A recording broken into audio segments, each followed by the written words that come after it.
Hello, and welcome to the Gauntlet Podcast. My name is Lowell, and I'm joined by my co-host, Sherry Stewart. Hello. For our second episode of this month, we've got a special episode where we are talking with the designers of Band of Blades. We have with us John LaBeouf Little. Hi there. And Straz Achemovic.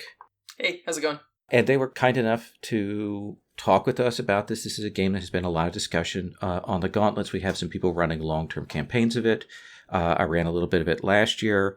And so it's a real opportunity to talk with you about where it came from and the play of the game.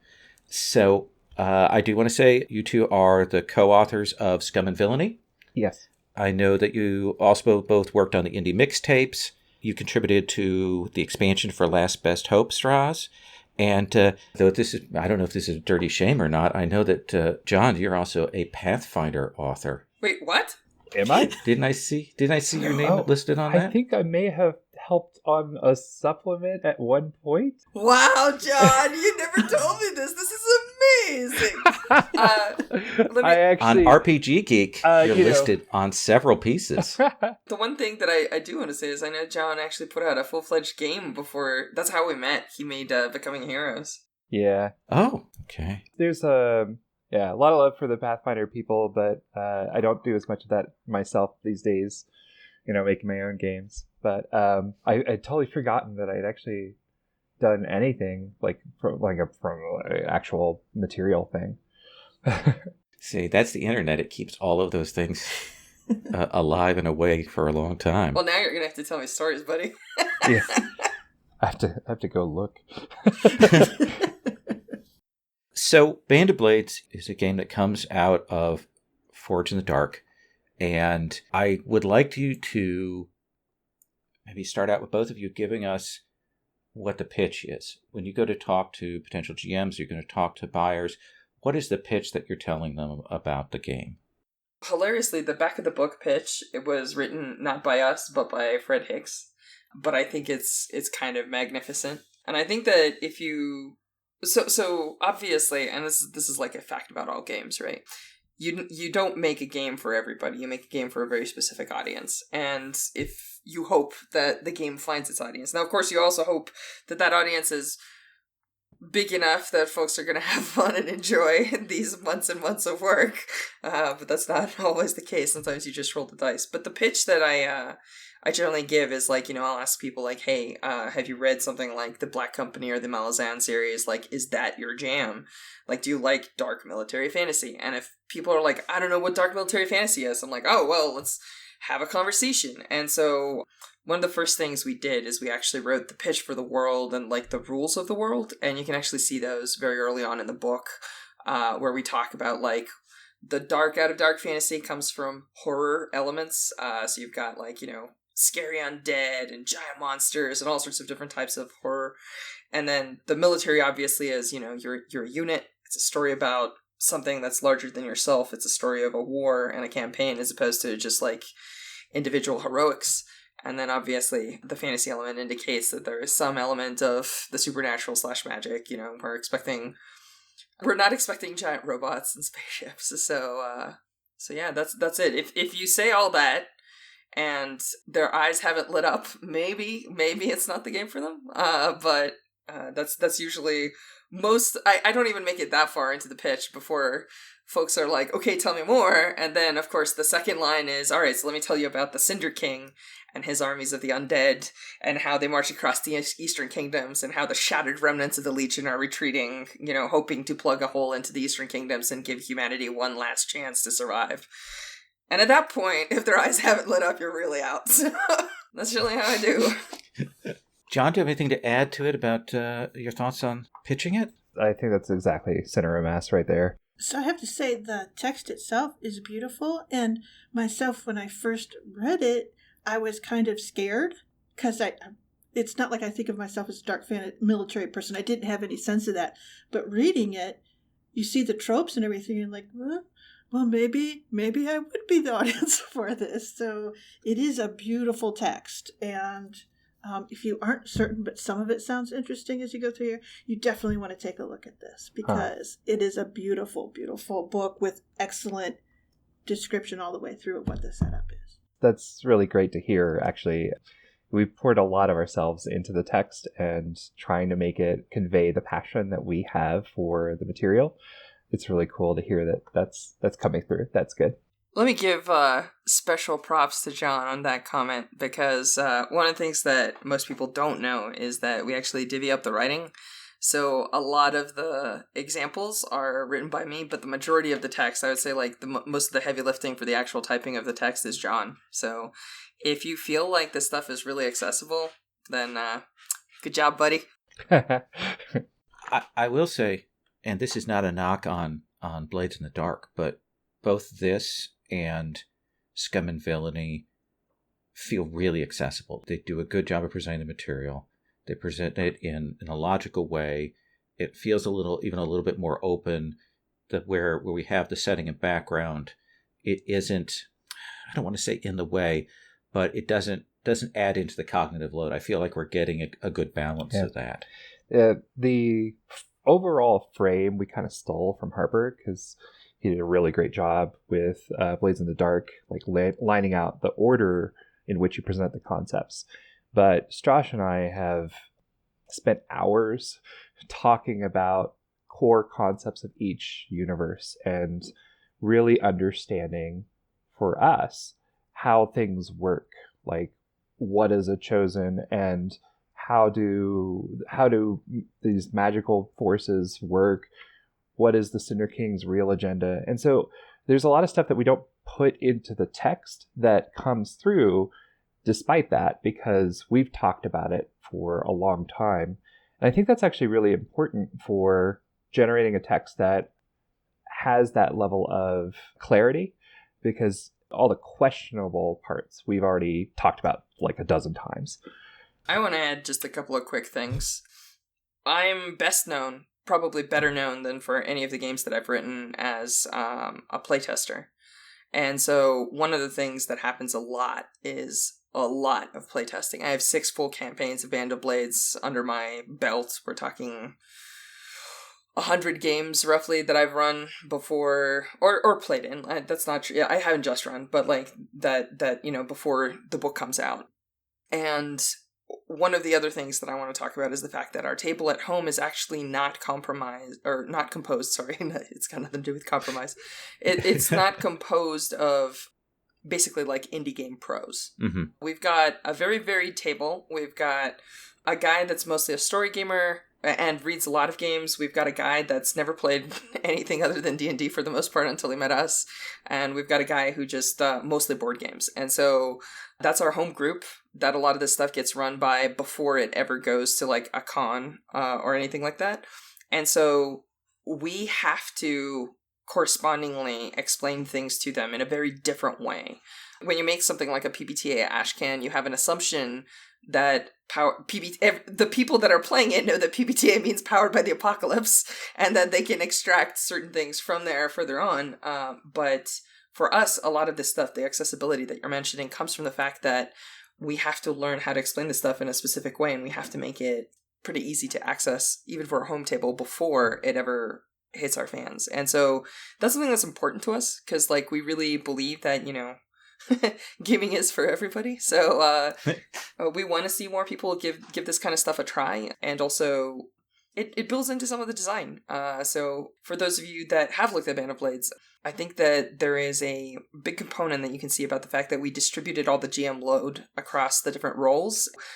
Everybody at the table is a GM, but when you say GM less, it usually means something very different. But like we literally separated tasks and we distributed them to make things easier, mostly for the GM, obviously, but like so that everybody is pretty clear on how they can help and exactly what steps they can take to do the things that they're supposed to do. So I think you'll see that design theory creeping in, even in places that it's not maybe obvious. So that's interesting, because certainly Blades in the Dark says that it wants to have everybody be a GM, but you've actually got more tools built in more explicitly in the mechanics on that. There's that whole saying about standing on the shoulders of giants. You can clearly see that Harper's done a lot of work, but I feel like every game is a conversation. Whenever somebody puts out a work like that, there's a thing that Harper says, is like, it's not that anybody does anything wrong, it's that when you make a new game, you fundamentally ask the question, but what if it was this other way? One of the things that we try to do with our designs is say, okay, well, what if the game took some different assumptions? What if we provide you with this completely different toolkit? What if we push things in this brand new direction, right? I don't think that we could have done it without the original stepping stones, but I feel like it's important that when you have a conversation via creating a new game, you have some stuff to say. And sometimes that stuff is pretty reserved. I think that Scum and Villainy it cleaves pretty close to the original, and I think that it showcases how to do slightly more than a reskin, right? Like, we change crews into ships, and we add ship mechanics and do a bunch of stuff there. But I think that Band of Blades talks a little bit more about, like, core conceits that are changed sort of in the games and the game designs and stuff like that. So regarding the division of authority in the rulebooks, the one thing that I will say about that is we had imagined the Legion as sort of like the crew. If you combine the components of the Legion plus the Chosen as sort of like the crew of the Legion. If you're familiar with Forged in the Dark, of course, that means instead of playing smugglers or assassins or whatever, you're playing the Legion, right? But we got to a certain point where we said, this is too much for like one sheet. It's too much complexity for one player. And so we had this moment where we were like, oh, well, what if we broke this out and we gave different people control over different pieces of it?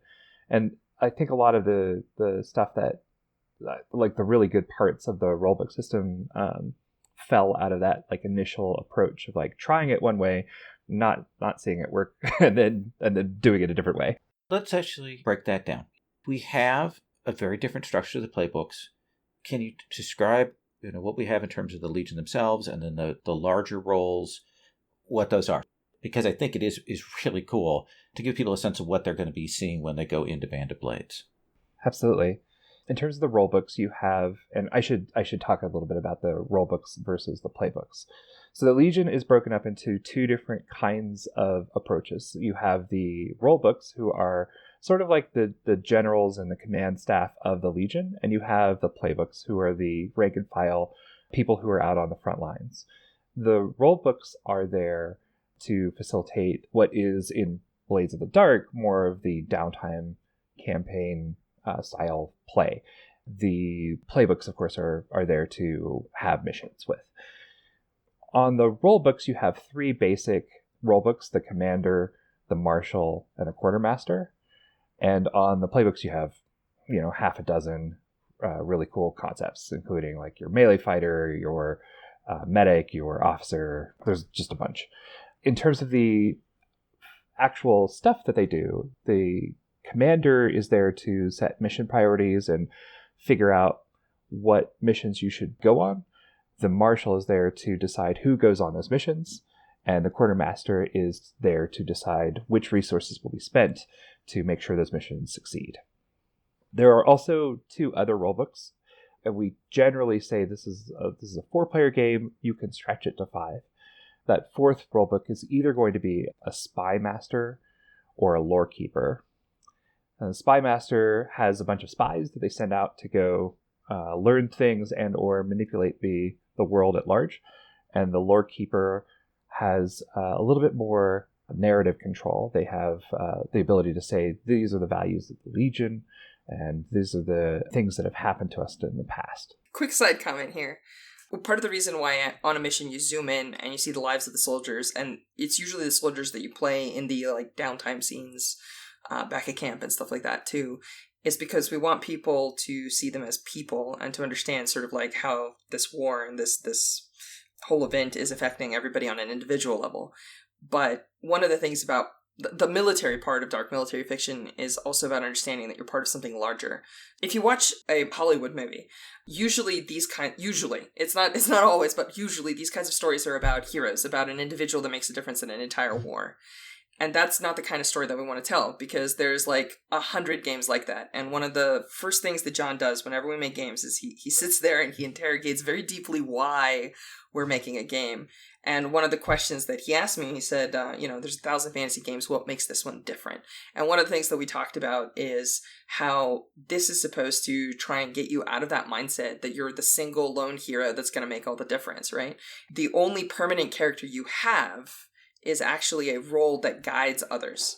And one of the other things that we tried doing with them, which I think is kind of interesting, and I've actually seen it kick off in play, is we've tried to appeal to different kinds of gamers. So, for example, if you watch the actual playthrough, Sean is playing the quartermaster, and it's like his favorite thing ever because he actually gets to do project management in a game, and he's so good at it. He's so absolutely fantastic at it. But that's intentional, right? Like, we want the kind of person that is a quartermaster, and the kind of person that is a marshal, and the kind of person like a commander is about risk management. A quartermaster is about resource management, right?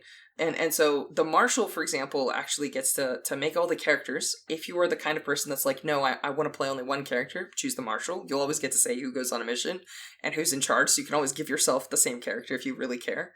But it's also a little bit about being an author, right? Because you make these characters and you hand them to people and they read the character and they have to play them a little bit. So if you say like, you're a Panyar that really likes, the thing they miss the most in this war is their dog at home, that's a trait, and then like people have to like play these characters. It's almost like having a little bit of playwrightness or like fan fiction. And one of the things that I think is really interesting is, so the Lore Keeper and the Spymaster help in different ways. The Lore Keeper actually sets up back of cam scenes and handles a lot of the downtime play. And the Spymaster forces a certain number of questions about how the Broken are behaving and what their plots are, and sort of helps you set up missions. They have the ability to like invoke certain missions where you fight Infamous and lieutenants and things like that. So as the GM gets more players at the table, they get these additional roles that help them do their job, right? Because now somebody else is handling all the downtime scenes so that they have a little bit more time and a little bit more like brain space to bandwidth to like, work with stuff. And consequently, like if a Spymaster's there, then if the GM is focusing on having an extra player at their downtime scenes, they also get somebody who helps them answer questions like, what kind of missions are we going to have? What are the Broken doing? They ask them these questions, which is essentially the like game prep portion of the game. So the more players you get, the easier it gets on the GM is one of the goals there. It's like a little secret design thing that sneaks in. That's it. That's pretty cool. But I did want to clarify with one thing is you come in and you use the playbooks. Do you make like here's my playbook guy. Like I make a scout, all right? And if the mission calls for a scout, then the marshal would call for my character to be in it, is how it is. And then the other people might be recruits or soldiers. Actually, I think I can answer that. Okay. So everyone makes a specialist when they start the game, but you're not playing. That is not your character per se. So instead, what happens is on every mission, you'll be playing somebody. It might be a rookie. It might be the character you created. It might be someone else's character that was created. And it's actually the job of the marshal to decide not only who goes on the mission, but who plays who on the mission. Wow. Yeah. Okay. It's actually really fun because you never get that fatigue of like, I played this character 5 times in a row and, like I'm not sure where I'm going to take them next. Like it's always a surprise and it's always something fun to encounter. You'll see a lot of people that have fear in their eyes when they sit down and they're just like, but this is not my character, what do I do? And I'm like, they've got one ability and these dots and you know how that works. And you can look at little notes on their sheet and it'll tell you, kind of how to play their personality. You've seen them before, it's fine. The other thing that usually happens is the first time you go on a mission and you don't have 4 specialists and someone has to make a rookie, they're just like, oh no, I'm making a rookie. But like by the time they're done, almost universally, everyone's like, rookies are my favorite. I'm like, I know. It's like we tried making it really, really fun to play rookies. And also we tried making, it was really funny. The first time we made a character, it was like a 5-minute process, but we kept shaving it down until like one of us can make it in like 30 seconds or less. So and this is not because like we kept paring down the steps until we got it down to a regimented like 4 steps and you're ready to play. We kept making it simpler and simpler because on a battlefield in a war, rookies will die, right? And so like if you die, one of the problems is like if you play something like Blades, if a character's knocked out and they can't, do anything on the rest of the job, then you're sitting there and, you're watching the game. You don't maybe necessarily get to participate for a while, which isn't a problem. People can be entertaining and that can be a fun thing. You can go to the bathroom, get a snack, whatever. But in a game where lethality is kind of high and like the danger is very high, a bad roll can knock you out. And that would suck if like you're getting together with a bunch of friends and you're like, oh, what do I do for the rest of the evening? I'm stuck here. And so one of the things that's really cool is if that happens, you just pick up a new rookie sheet and you just make another rookie in the squad and you're ready to go. We wanted to make sure that that process was real smooth and that people felt really comfortable and didn't get scared, didn't get that panic of like, oh, I only have one character, and what if my character dies? This is a war. I can't possibly let that happen. And it's okay. You just pick up a new character sheet and you're back in the game, you're playing with your friends, everything's fine. So that was kind of a big deal to us. No, that's really cool, because I will say when you did clarify on that, I had my little panic attack. And then it occurred to me that the other thing is that means that I would be a lot freer to get myself into situations where corruption was a possibility or something like that, where because that isn't your character. So, so that kind of frees you up for a lot more dramatic possibilities. Yeah, it does. Excellent. I didn't really say this earlier. 2 of the playbooks are the rookie and the soldier. And there's this division in the Legion between like specialist and rank and file, like actual regular enlisted people. And so the specialists are like snipers and heavies and whatnot. The rank and file are attached to a squad. On a mission, you have a number of specialists plus a squad.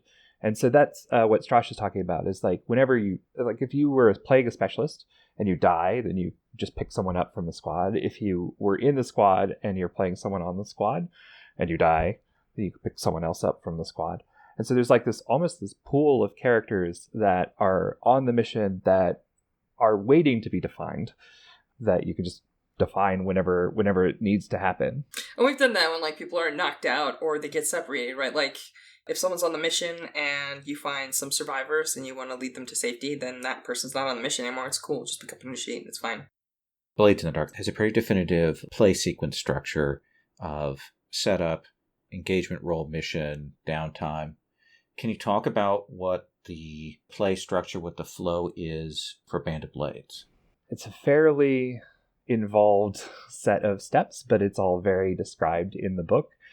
And in general, it's actually really simple. It's you do a mission, and then you do what we call the campaign phase. The campaign phase is where you have back at camp scenes, but then you also do actions as your generals, as your role books. And then you do another mission. So it's mission, campaign, mission. In any given, we call it a session. It's do the mission and then do the downtime stuff that goes along with that mission. That's a session. And we usually accomplish about 1 session per actual play of our game, because that's about what we have time for a table for. But at a con, I usually run it so that I can do like a starting mission, the downtime actions, and then 1 more mission. So it's like a session and a half.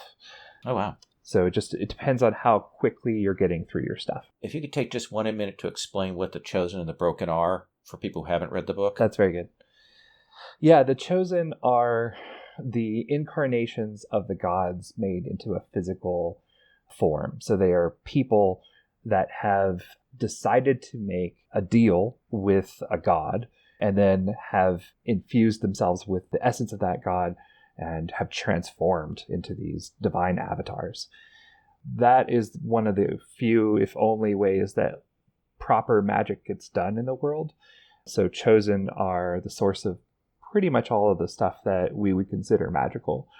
Yeah, and Broken, as a counterpart to that, are the corrupted versions of those that after they've met the Cinder King and then using a process that we haven't really outlined, have been subverted and transformed into these horrific versions of Chosen. The armies led by the Chosen came in thinking that there was going to be a quick fight, because usually 1 Chosen is enough to avert. Usually Chosen only appear when there is a catastrophe that humans cannot handle on their own, or there is some issue at stake that the gods themselves feel like they need to interfere in.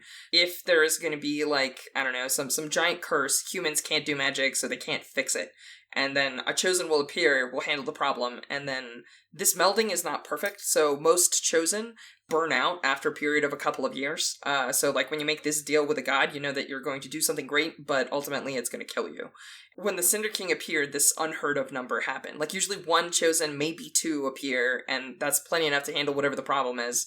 9 formed, and they went to go face the Cinder King, and they were like, all right, so 9 Chosen, this is so much gun that there's no chance. And then the Cinder King did something that nobody had seen before, which is to say that instead of just killing the body and like ending a chosen, he somehow made them undead, and in that protocol he twisted and changed them, and now they serve him the same way that undead are linked to him directly. And so the broken are basically chosen, but they're undead. They serve the Cinder King, so they have supernatural powers attributed to them that are based on their previous sort of like divine portfolio, but they're twisted and obviously used for evil. So yeah, It's awesome. So I have a question.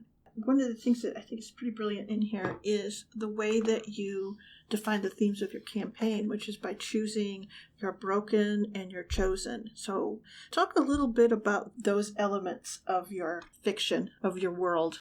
I think that there is a great deal of strength about being explicit in the steps that you take. I think that in a lot of games, since role-playing has existed as a hobby, people have done this, right? Like a GM has written a campaign world, and you can't see it, but I'm making little quotey fingers. And in the sense that this campaign world will have themes, and they will incorporate them and reincorporate them sort of instinctively. Like good GMs have like this sense of narrative structure, just like good directors have a sense of a good shot, right?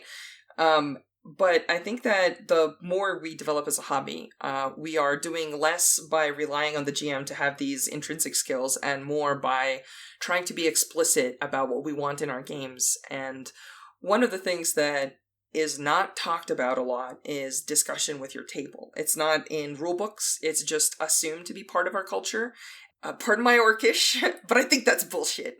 So I think that one of the ways that I know John believes in this, but I'm going to only speak for myself right now. I fight against this, right? Like, I think that the idea that the GM is a mystical force that needs to have these skills through some sort of meditation and navel gazing is nonsense.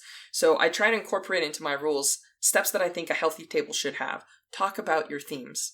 Oh, is this going to be a horror game? We'll discuss with people where their lines are. You know, like, page 6 is like, how do you make your table safe? Because it's more important to have a good game with your friends, right? But also, let's talk about seriously what we want to see. Like, are you into gross body horror? Because I am. Like, I think that's awesome. Like, I love it when there's horrific, juicy, awful undead things. And when I see people be like, ugh, I'm like, yeah, I did a good job. So, but you know what? Maybe somebody at my table is not into that. And that's okay. I don't have to run that. I would rather play with my friends and have a good time with my friends than do the thing that I want and maybe not the thing that they want. So part of it is like, obviously, like safety. Like, I think it's this explicit discussion that I think is healthy and should be part of every hobby. Like, before you play D&D, talk about, okay, what do we not want in our D&D campaign? Do we not want to just like blanket label races as evil? Do we want to have like a political kind of Game of Thrones game? What do we want to do? And so I tried encoding that somewhat into our game. That was the thing that I thought would be very important, is this explicit discussion before game.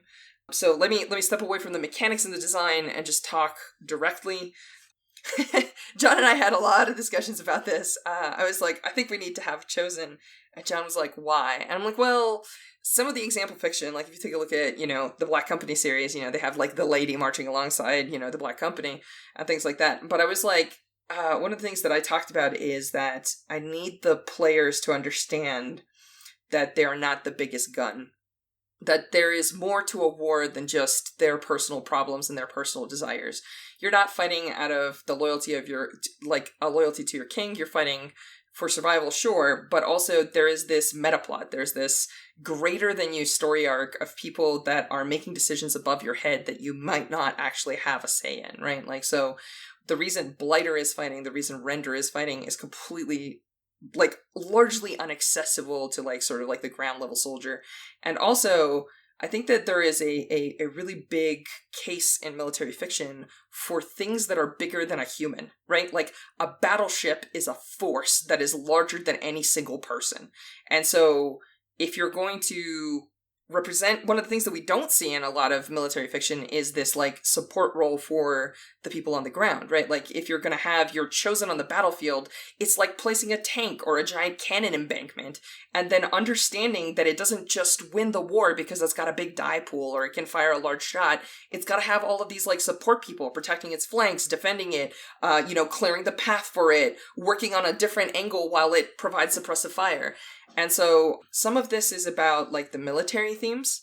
And the other thing is, fun fact, a lot of this game is actually, like, it has a lot of some of my own experiences encoded in it. And one of the things that the Chosen and Broken come up from is, I was really into mythology as a kid. And so, like, getting to write this sort of living history era of, like, Greek heroes sort of thing to sort of kick everything off and give it that, like, pizzazz and juice was really my jam. And so, like, once we settled that this was going to be a theme, one of the first things that I did is I actually did the first pass, like, on some of the Broken and the Chosen, and then, like, obviously, they look nothing at all like they did that time, so, like, I put some stuff in front of John, and John was like, okay, but we're gonna change some of this stuff like this, right? And I was like, oh, yeah, that makes sense, that's even better. So, like, yeah, it's really funny, like, we take turns on different things, so, like, that weekend it was my turn. I did the thing, and then, obviously, the next week we revised, and so yeah, that's sort of our process in the Wise. I hope that answers your question. It definitely goes through there. But I did like how you explicitly called out, like, which kind of horror tropes came with each of the different Broken that would be in the campaign. And for the Chosen, what they meant about the forces. I think it was really nice. There's this trick. The Chosen and the Broken are essentially, they do a lot of different things. And one of the secret pieces that they do is they force you to have that conversation that Strash was talking about. Because when you only get to choose 2 Broken, and there are 3 Broken to choose from, you now intrinsically have to say, well, which one do I want the most? Which 2 do I want the most?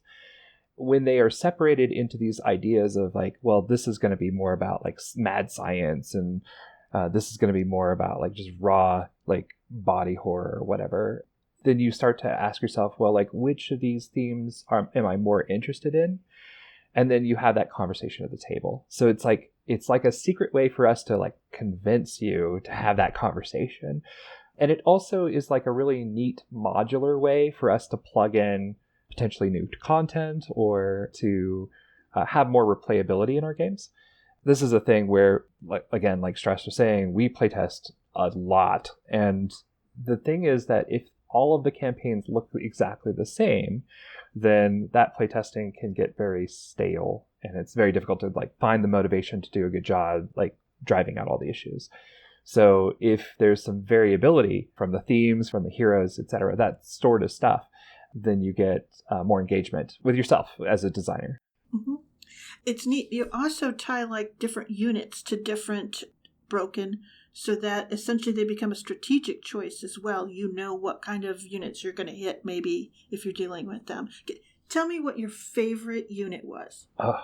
I think Strash and I probably have different favorites here. I think Blighter is probably my favorite Broken. And in terms of her favorite unit, are we talking, like, rank and file, or are we talking, like, because any of those, even their lieutenants? And I really love the crows. Like, I even have a mask that is of the, like, the one, there's, like, an infamous crow who is has, like, a bloody handprint on his plague doctor mask, and for me that's like, oh, I really love that image. Yeah, John actually cosplayed this character. It was the first time I saw it, I was like, ooh. So, I'm going to go with top 2, I'm sorry. I think probably one of my favorites is Blighters Horrors. So a horror, just as a description, is this 14-foot monstrosity stitched together from multiple bodies. And it goes back to that love of juicy monsters that are still kind of dripping formaldehyde or whatever.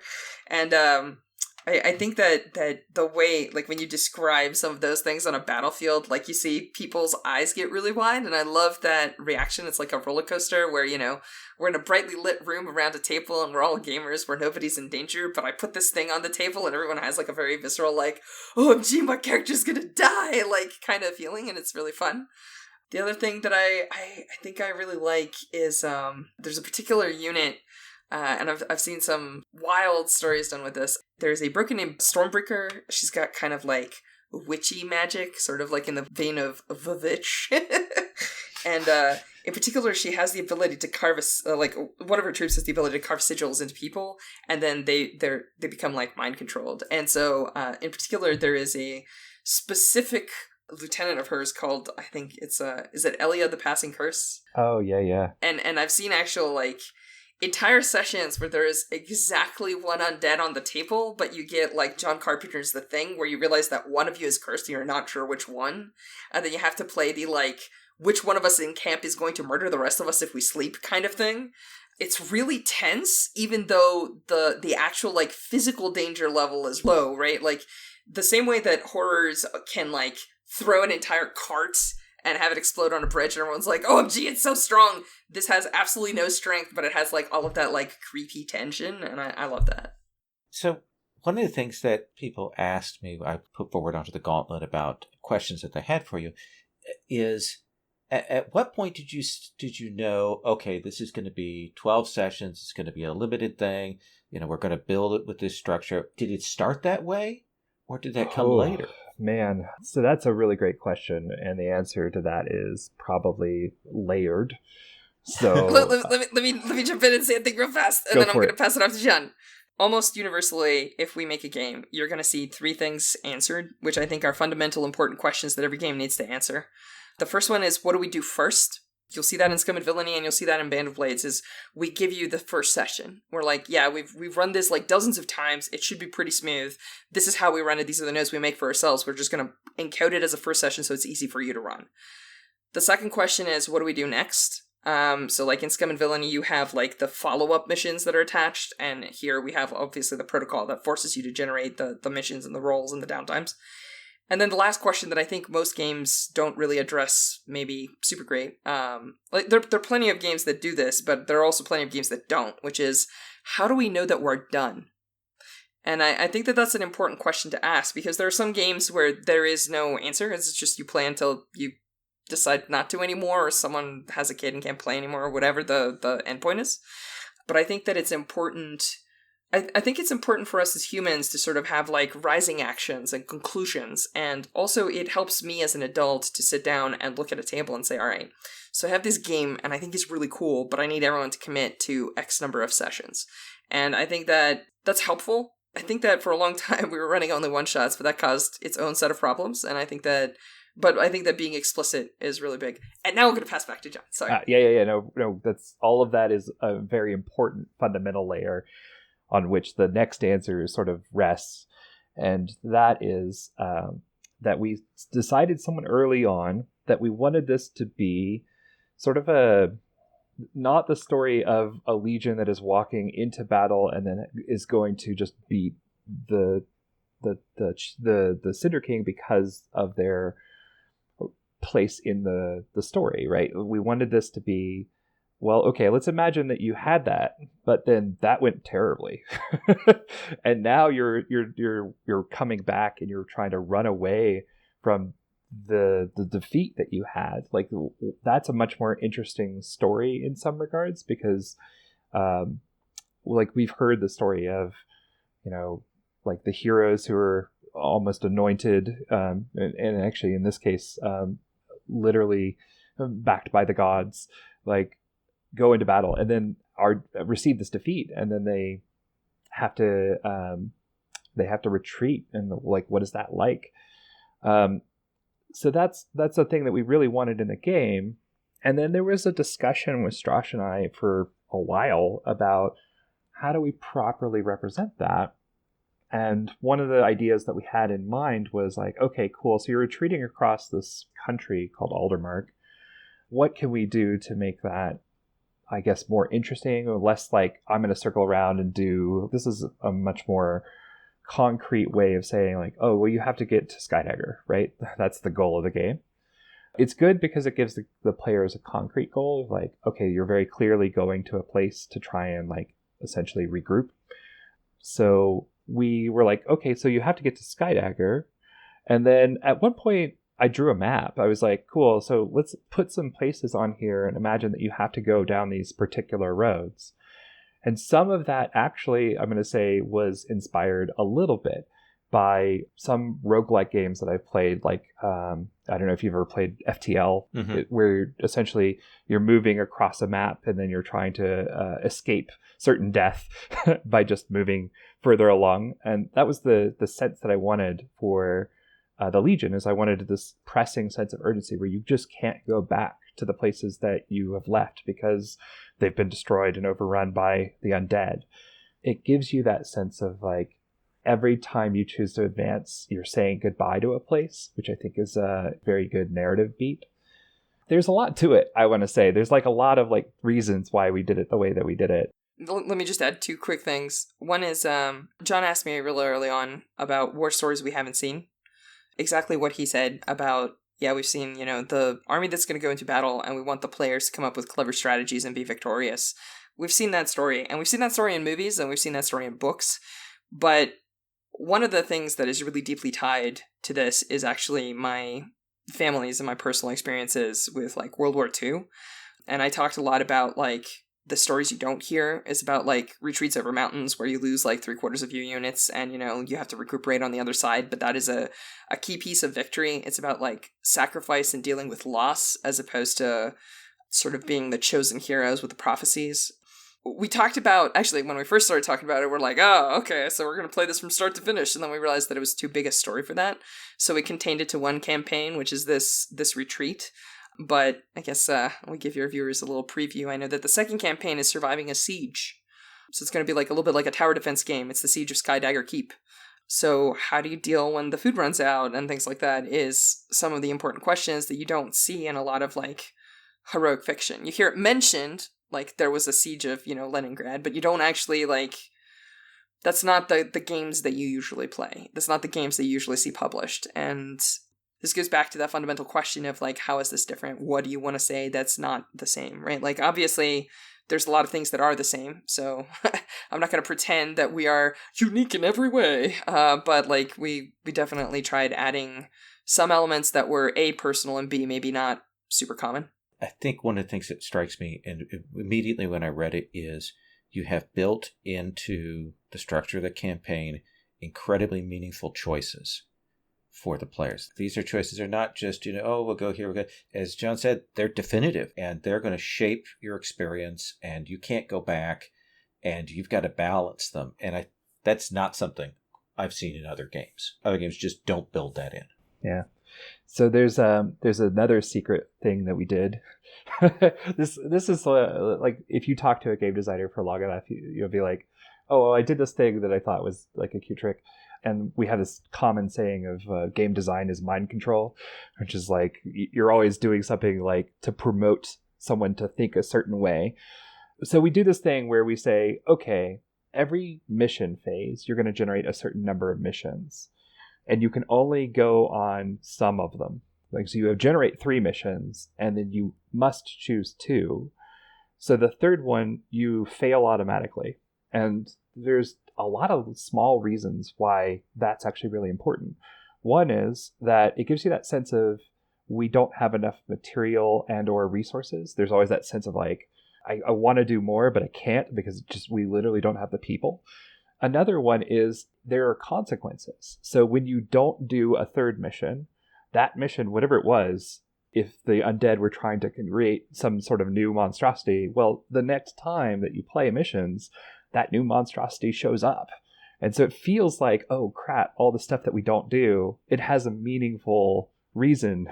Like that was bad that we couldn't do it. So you're always having to make that choice of like, well, which of these objectives is actually the most important to us? Secretly, this is a game about people talking about what's important to them. Yeah. At root. Yeah. What advice do you have for someone running this online? I don't. It's not live yet, but we're working on a Roll20 package that's gonna just, if you buy it and you click it, it's gonna create all the character sheets for you. It's gonna get everything set up for you so that like it makes it really easy to do that. Roll20 is kind of like the online thing that we use a lot. We actually got the original Rockstar duo that made the.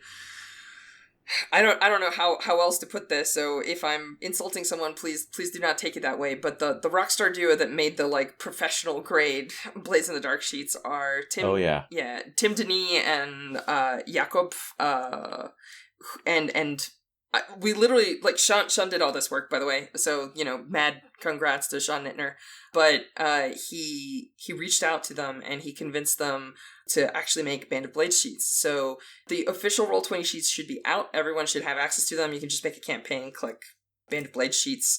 It's the ones that say, like, Evil Hat Productions on them. I may have words with Sean, because technically this is an Off-Guard Games thing, but I don't actually mind. The credit's less important. But what's cool about them is not only can you make all of your different, like, roles, but it actually has, like, modes where you can switch it to, like, the commander sheet or the quartermaster sheet or whatever. My advice to you is leverage that technology, save yourself a lot of pain, make some character sheets. All of the places where we give out our book, we also now have, like, high-quality maps. Grab them, drag them, drop them into your Roll20 page. I really don't know what else to say other than we ran it online. You can watch me run it for 14 sessions. Now, I use some fan-made sheets. One of my good friends, Dylan, actually made the original Band of Blade sheet, so we have the non-professional grade ones in that game, and that they get a little flaky occasionally because they're, like I said, like they're fan-made, but we've had to do this. Like, you can watch it on the actual Play YouTube and whatever channel. So if you have questions, that's a good thing to do. I know that there's a bunch of different clock setups. We'll have them part of the, like, big package, but, like, you can find different clocks. I think I used one called A Time for Treachery, which was made by somebody who is a fan of Blades in the Dark, and they posted on Blades in the Dark forums ages ago, and I bought it in a little Roll20 marketplace, and if you see the fancy clocks with the stained glass and everything else, that's where they come from. Aside from that, I don't really have a whole ton. John, maybe you can talk about... So, if you watch that actual play, the big map with the little tokens and the clocks, that's all me. But if you watch any episode where we go on a mission and there's a city map, John actually does all of those. He taught himself how to do them in Illustrator. So, John, do you want to give anyone some hot tips on quick city maps? Yeah, I mean, in terms of the cities, there's two things that I've used. One is I've actually just taken old maps and just trace them in Illustrator. So I put them on the page and I make them transparent. And then I draw lines over where the streets are. And that does a really good job of actually, like, making something that looks like a city. Another is that there's actually an online tool that allows you to just generate city maps sort of randomly. And it's pretty good, actually.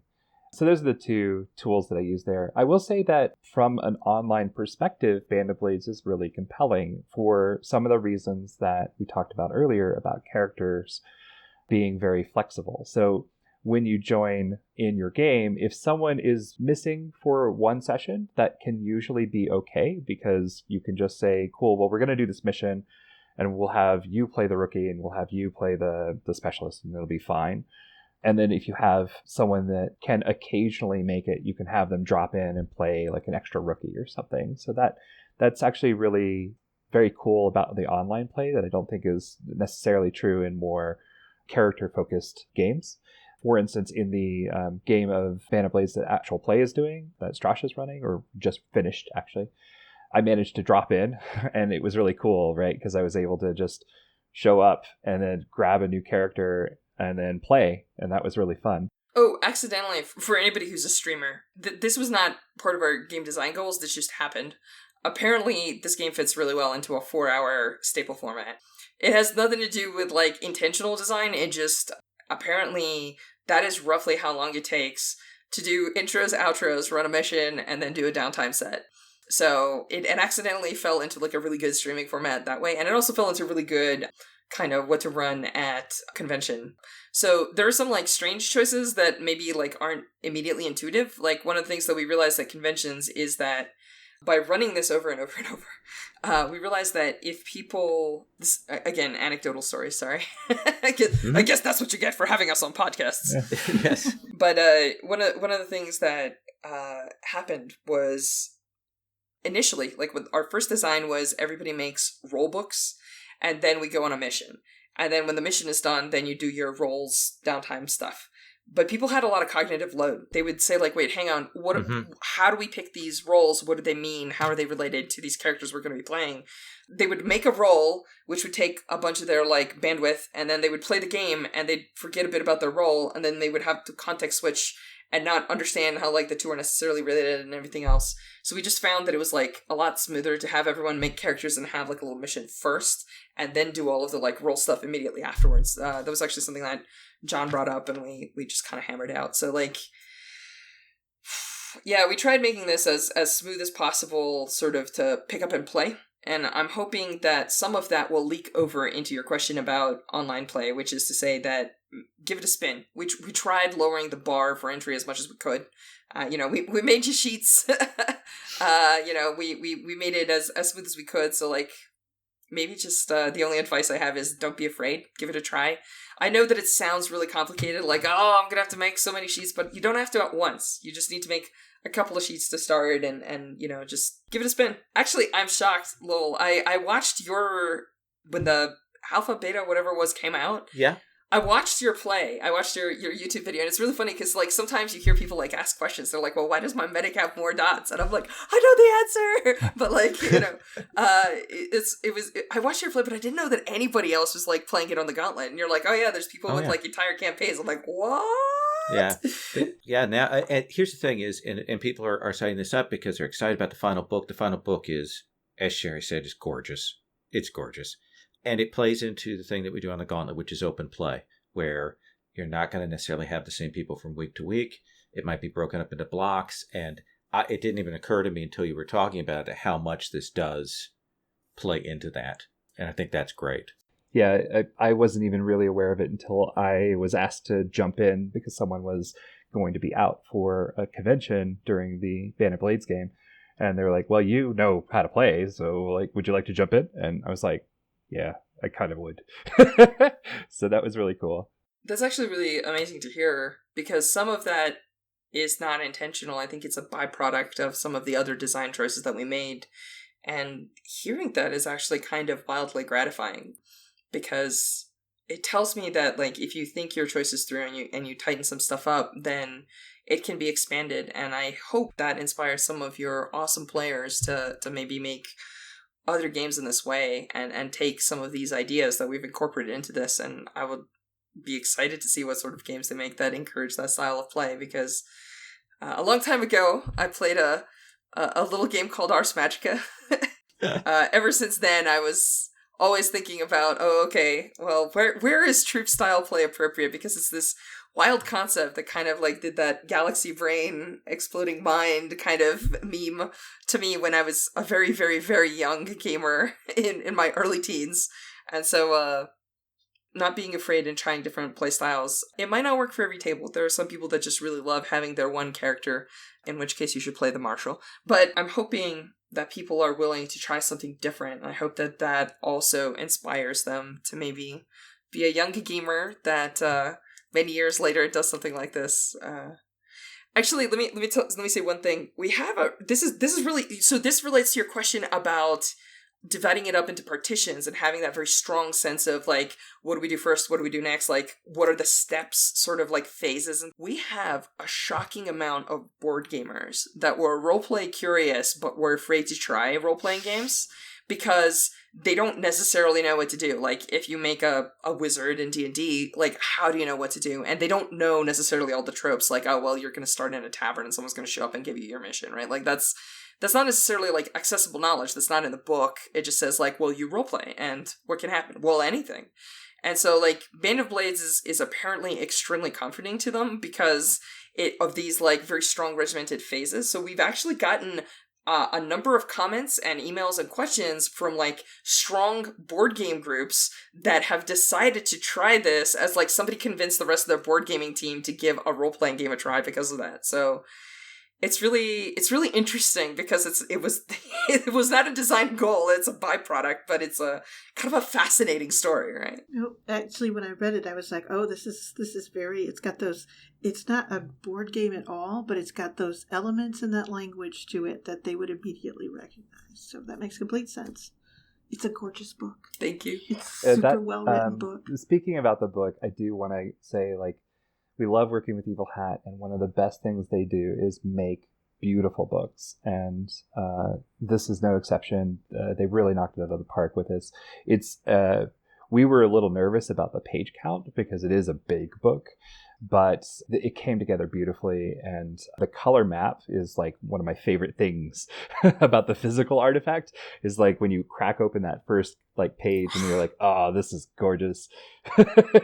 Yeah. So yeah, huge fan of how that came out. It's also kind of fascinating because I actually do all the interior layout. I design all the little flags. The majority of the art is done, like 95+% of the art is done by an Italian artist that we love working with called Michele De Sacco, who is like a big part of helping design sort of like the visual half of the world and everything.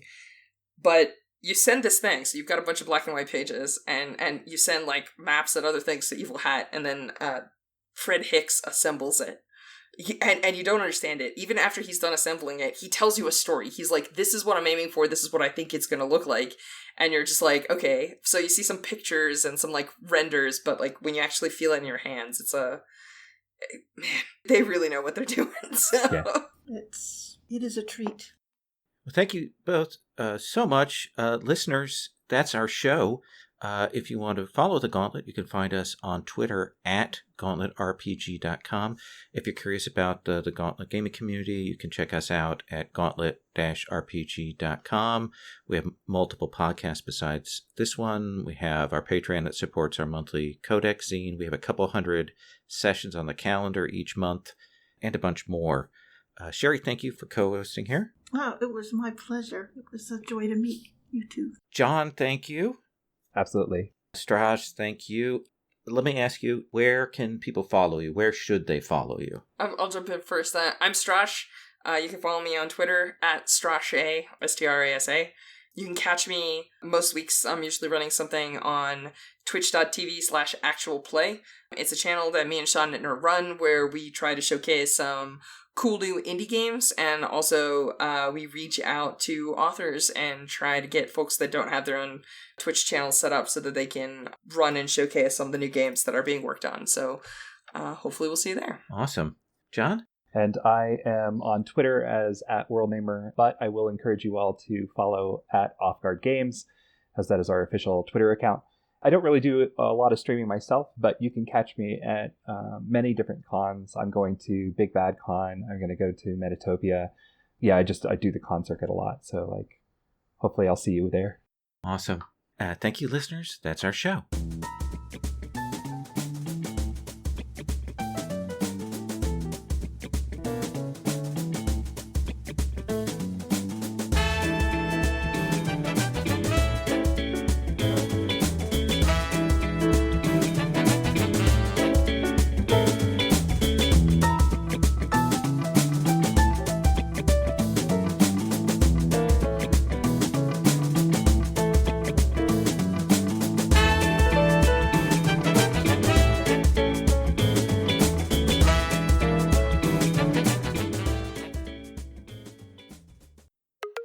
Hello, listeners. This coming October, the Gauntlet will once again be putting on GauntletCon, our online gaming convention. GauntletCon will include guests, panels, a dedicated Discord server for mustering, and lots of RPG sessions. Many will be streamed and recorded. GauntletCon runs October 24th through 27th, with events throughout those days to cover many time zones. If you're interested in our newsletter for GauntletCon, you can sign up at gauntlet-rpg.com/gauntlet-con-2019. GauntletCon's a great gaming experience, and I hope you'll consider joining us as a GM, a player, or a viewer.